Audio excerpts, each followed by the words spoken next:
Hey guys, James from Sikky Manufacturing. Today we're going to be doing our step-by-step install guide for our Sikky 3-way adjustable rear sway bar. This bar does fit IS 250s, IS 350s, and ISFs, but the install guide is going to be done on an ISF, which is essentially going to be the same install on the other cars as well. So you can use this guide for either one of those vehicles if that's what you have. To find out more information about this bar and its features and benefits, you can also check out our closer look video series on this particular bar on our YouTube channel, Sikky TV. Alright guys, so first step, we want to get this factory bar off the car. I like to start unbolting the end links first. To get the bottom bolt out of the end links, we want to remove this plastic covers on the left and right side.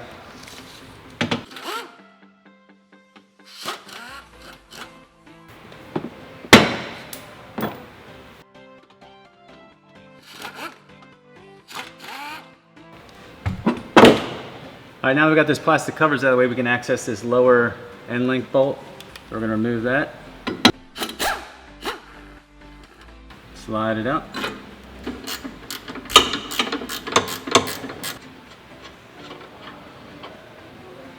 All right, so once you get the end link bolt out of the bottom and the nut off of the stud at the top, it's helpful if you loosen these 19mm bolt and nut at the bottom of the shock here to allow the control arm to open up a little bit. It makes it easier to remove the factory end link and install the Sikky one. And then you don't have to take it all the way out, but once you do that, it slides right out. On this side, you want to be careful. There's a level sensor. See this linkage here? You just don't beat it up or bend it. Just let it hang out of the way. All right, next step, you're going to want to remove this upper nut on the end link from the sway bar.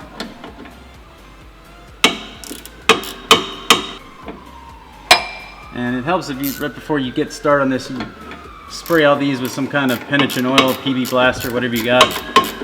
What will probably happen, the end of these get corroded over the years, and sometimes you're trying to loosen this nut, the whole end link stud will start spinning. Luckily, the manufacturer put a Allen wrench key in the end of this, so you need to get an Allen wrench, put that in there, and then continue to turn it to keep that stud from spinning to fully remove it. The stud on this end link is a 6mm Allen wrench, so actually if you have a ratchet wrench like this, it makes it real easy. Then you can put the Allen wrench in there afterwards to hold it still while you turn it off, and then slide the stud out and slide the end link out. Alright, now we're going to remove the factory bushing strap and then go to the other side.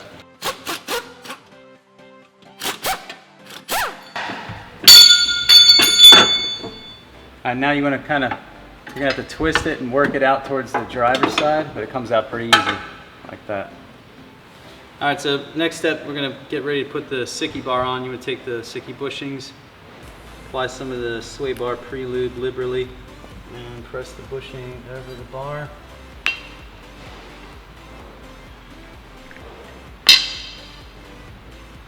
Alright, so the bushings are shaped just like the OEM, but they're made out of urethane. So they only go on one way. This part goes on the bottom, and then this indented portion goes up towards the chassis. So you're gonna slip the bar up over the exhaust.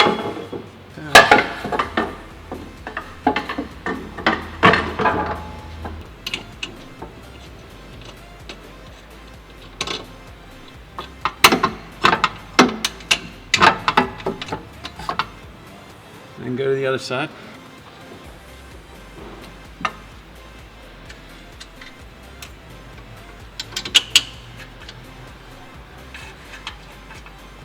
Then you can tighten these down.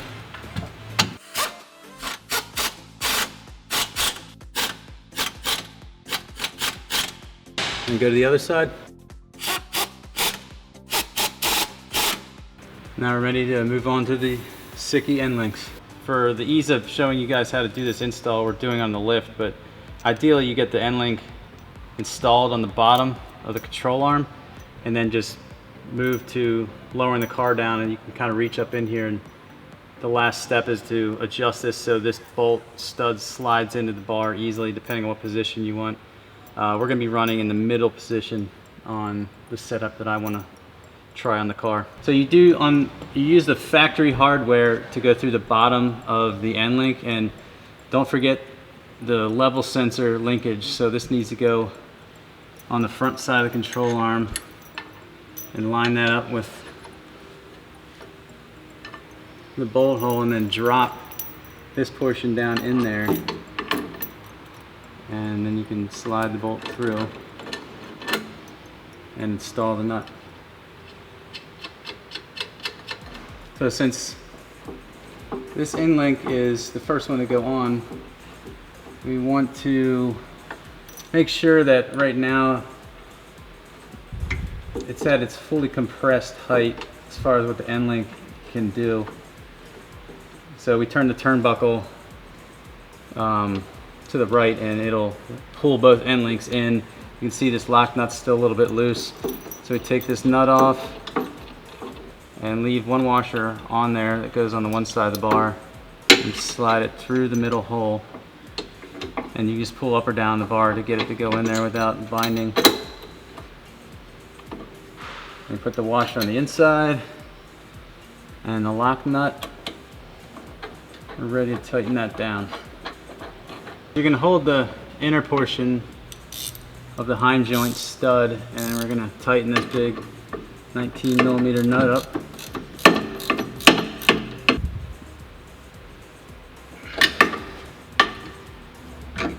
Alright, now we got the top tight. We can tighten this strut bolt down, and then we'll tighten this 12 down last.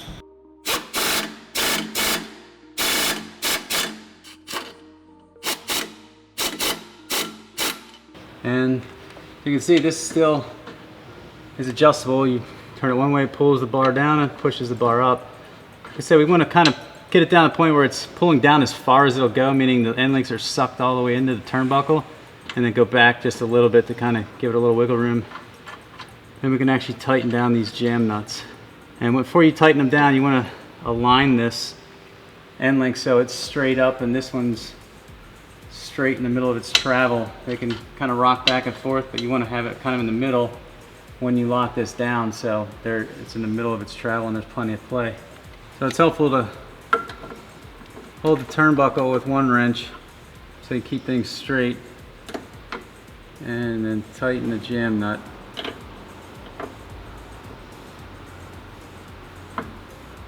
Same thing for the bottom one. That's it. Alright, so just like the other side, we're going to start off by sliding in the bottom of the end link assembly and then putting the bolt through, installing the factory bolt and nut. Now, like I explained on the other side, we don't want any preload. So if this car was on the ground, suspension would be sitting in its natural position, which is the way we want the end link to slide in and out of the hole. And you can see right now that the stud is higher than the hole, so we're going to want to adjust this end link so it freely slides in just by rotating the turnbuckle. It'll shorten the end link assembly to the point where, and don't forget your washers, one goes on the outside.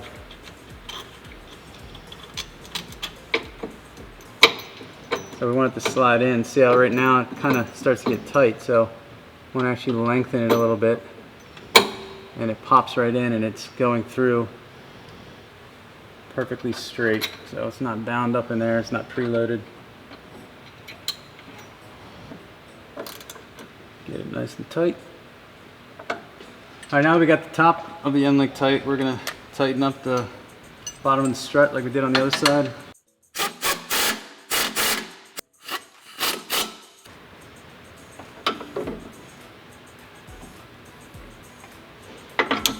Alright, so we're almost done. Last step, we install these factory plastic pieces again.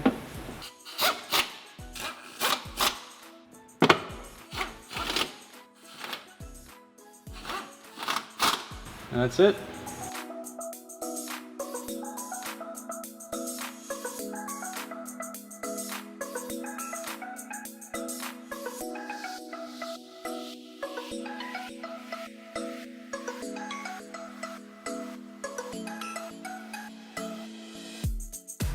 Alright guys, that's a wrap on the step-by-step install guide. I'd give this about a 2 on the scale of 1 to 10 for install difficulty. If you want to pick one up for yourself, go to Sikky.com or get on the phone with one of our knowledgeable sales reps to get yours today.